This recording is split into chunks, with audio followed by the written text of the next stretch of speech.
શ્રી શ્રીપાદ શ્રી વલ્લભ ચરિત્રામૃત અધ્યાય 27 પંચદેવ પહાડ પ્રાંતમાં વિરૂપાક્ષ સાથે મુલાકાત. આ અધ્યાયના પઠન અથવા શ્રવણથી કટોકટીના સમયમાં દૈવી સહાય મળી રહે છે. શ્રી ધર્મગુપ્ત અને હું એટલે શંકર ભટ્ટ કૃષ્ણા નદીના સામે કિનારે આવી પહોંચ્યા. મધ્યાહનનો સમય હતો. તે દિવસે ગુરુવાર હતો. ગુરુવારે શ્રીપાદ પ્રભુ વિવિધ સ્થળે એક જ સમયે ભિક્ષા સ્વીકારે છે. આવો પરમ પવિત્ર ગુરુવાર અને મધ્યાહનનો સમય હતો. પંચદેવ પહાડમાં એક ઘાસની કુટીર બાંધવી તેવો શ્રીપાદ પ્રભુનો આદેશ હતો. તે કુટીર એક જ દિવસમાં ઊભી કરો તેવી આજ્ઞા હતી. પંચદેવ પહાડનો તે વિસ્તાર અમારા પરિચયનો ન હતો. કુટીર બાંધવા યોગ્ય જગ્યા જોઈએ. બાંધકામ માટે જરૂરી સામાન જેમ કે ઘાસ, વાંસ, દોરી, પાંદડાની જરૂર હતી. કુટીર બાંધવા મજૂરો પણ ત્યાં ન હતા. ક્યાં જવું અને કુટીર બાંધવી તેનો નિશ્ચિત વિચાર મનમાં ન હતો. આ વિસ્તારમાં અમે વટે માર્ગોની જેમ અહીં તહીં ફરતા હતા.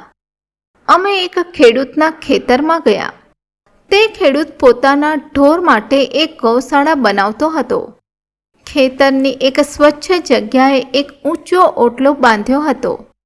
તે ઓટલા પર ખેતરના માલિકને બેસવા માટે એક ગાદી પણ બિછાવેલી હતી.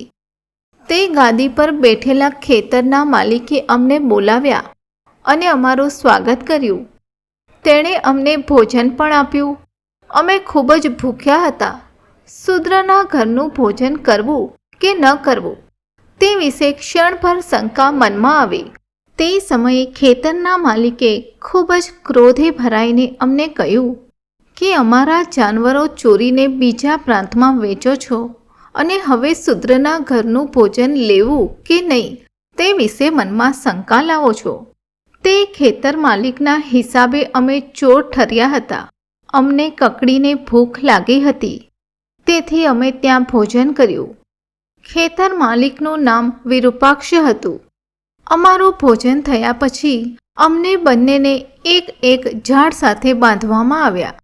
મેં તેમને કહ્યું કે હું એક અત્યંત ગરીબ માધુકરી માંગીને જીવન નિર્વાહ ચલાવનાર બ્રાહ્મણ છું. મારી પાસે બિલકુલ ધન નથી. અત્યંત દીન વચનોથી મેં મારી રજૂઆત કરી. ખેતર માલિકના માણસો ધર્મગુપ્ત પાસે ધન હશે તેમ માની તે ધન હરણ કરવા તેની પાસે ગયા. અમારી વાસ્તવિક સ્થિતિ માલિકને વારંવાર સમજાવીને કહેવામાં આવી, છતાં તેની કોઈ અસર માલિક પર થતી જોવામાં ન આવી. તેના કહેવા પ્રમાણે અમે હજુ તેમના કેદી હતા. શું કરવું તે વિશે અમને કશું સૂઝતું ન હતું. તે જ સમયે એક યાત્રાળુઓનો સંઘ ત્યાં આવ્યો. તે યાત્રાળુઓમાં શિવ કાવડી નામનો એક ભક્ત હતો. આ યાત્રાળુઓ વાસવી કન્યકા પરમેશ્વરી માટે કાવડ લઈ જતા હોય છે. આ ભક્તો ત્રિપુંડ વિલેપન કરે છે. ઘંટા નાદ કરી શ્રી કન્યકા પરમેશ્વરીના સ્તુતિવાળા ભજનો ગાતા પોતાનું માર્ગક્રમણ કરતા હોય છે. ગંગાના પવિત્ર જળથી ભરીને કાવડ શુભ કાર્ય માટે અથવા વાસવી માતાના જયંતી ઉત્સવ માટે આ ભક્તગણ વહન કરી લાવે છે. આ યાત્રાળુઓમાં હજુ એક પ્રકારના સાધકો હોય છે. તેમની કમરે એક પટ્ટો બાંધેલો હોય છે. તે પટ્ટામાં તલવાર, કવચ અને વિવિધ પ્રકારના યુદ્ધ શસ્ત્રો હોય છે. આ લોકોના સમુદાયને વીર મુષ્ટિ કહે છે. આ લોકો ઈશ્વર નામનો જયઘોષ કરતા ઘંટાનાદ કરીને વિચરણ કરે છે. તે ખેડૂતે આવેલા યાત્રાળુઓને તેમજ વીર મુષ્ટિ લોકોને ભોજન આપી તેમનો સત્કાર કર્યો. તે પછી અમને બંધનમાંથી મુક્ત કરી ગૌશાળાના નિર્માણ કાર્યમાં મદદ કરો તે માલિકે આદેશ કર્યો. અમે કામ શરૂ કર્યું. સાંજે કુટીરનું કામ સમાપ્ત થયે વિરૂપાક્ષે અમને પ્રશ્ન કર્યો કે મુષ્ટિની મુષ્ટિ વીર મુષ્ટિનો શો અર્થ થાય છે. અમને તે અર્થની ખબર ન હતી. આથી તેવું અમે માલિકને જણાવ્યું. તે દિવસે સાંજનું ભોજન પણ વિરૂપાક્ષે અમને બંનેને આપ્યું. ગાયોના રક્ષણાર્થ તે રાત્રે અમે બંનેએ ખેતરમાં જ સૂવું તેમ ખેડૂતે આજ્ઞા કરી. તે પછી તે ખેતરનો માલિક તેના સેવકો સાથે હસતો હસતો જતો રહ્યો. તે રાત્રે અમે મધ્યરાત્રિ સુધી શ્રીપાદ પ્રભુનું સ્મરણ અને દિવ્ય લીલાઓનું સ્મરણ કરતા રહ્યા. તે પછી અમને ઊંઘ આવી અને સૂઈ ગયા. સવારે સૂર્ય કિરણો અમારા શરીર પર પડતા હતા અને અમે ત્વરિત ઉઠ્યા. આજુબાજુ જોયું તો ત્યાં ગાયો કે એવું કશું ન હતું. કુટીર પણ ન હતી.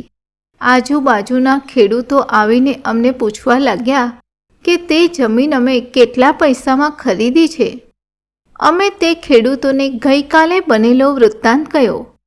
તેમને તે વાતો કલ્પિત લાગી અને અમને બંનેને તેમણે ગાંડા ગણ્યા. અમારા મનમાં એક જ પ્રશ્ન સતાવતો હતો કે ગઈકાલે જે દ્રશ્ય જોયું તે સાચું કે આજે દેખાય છે તે દ્રશ્ય સાચું? આવી સંભ્રમિત અવસ્થામાં અમે હતા. તે અરસામાં એક અપરિચિત ગૃહસ્થ ત્યાં આવ્યો. તેણે અમને પૂછ્યું કે શ્રી વાસવી કન્યકા દેવીનો જન્મ વૈશાખ સુદ દસમને દિવસે થયો કે સાતમને દિવસે થયો? શ્રી ધર્મગુપ્તે જવાબ આપતા કહ્યું કે શ્રી વાસવી માતાનો જન્મ વૈશાખ સુદ દસમના દિવસે મધ્યાહન સમયે થયો. તે દિવસે શુક્રવાર હતો. આ જવાબ સાંભળી તે અપરિચિત ગ્રહસ્થે કહ્યું કે તમે બંને મૂર્ખ છો. તે ગ્રહસ્થે શ્રીપાદ પ્રભુ માટે કાઢેલા ઉદ્ગારો અમને ગમ્યા નહીં. હવે અમે ત્વરિત કુરુગડી જવા પ્રસ્થાન કરવાનો નિર્ણય કરી માર્ગસ્થ થયા. બંને પાસે જવા હોડીના પૈસા ન હતા. આ વાત અમે હોડીવાળાને પ્રથમથી જ હોડીમાં ચડતા પૂર્વે જ કરી. હોડીવાળાને દયા આવી અને તેણે અમને હોડીમાં બેસવા દીધા. હોડી શરૂ થયા પછી નાવિકની દ્રષ્ટિ ધર્મગુપ્તની આંગળી પરની અંગૂઠી પર ગઈ. તેણે જાતે કાઢી લીધી, પરંતુ પોતાની પાસે ન રાખતા તે કૃષ્ણા નદીમાં નાખી દીધી. અમે નદી પાર કરી કુરુગડ્ડી પહોંચ્યા. તે સમયે શ્રીપાદ પ્રભુ કૃષ્ણા નદીમાં સ્નાન કરી સંધ્યા સમાપ્ત કરી તપશ્ચર્યામાં બિરાજમાન હતા. અધ્યાય 27 સમાપ્ત. શ્રીપાદરાજમ શરણમ પ્રપથ્યે. શ્રીપાદ શ્રી વલ્લભનો જય જયકાર હો.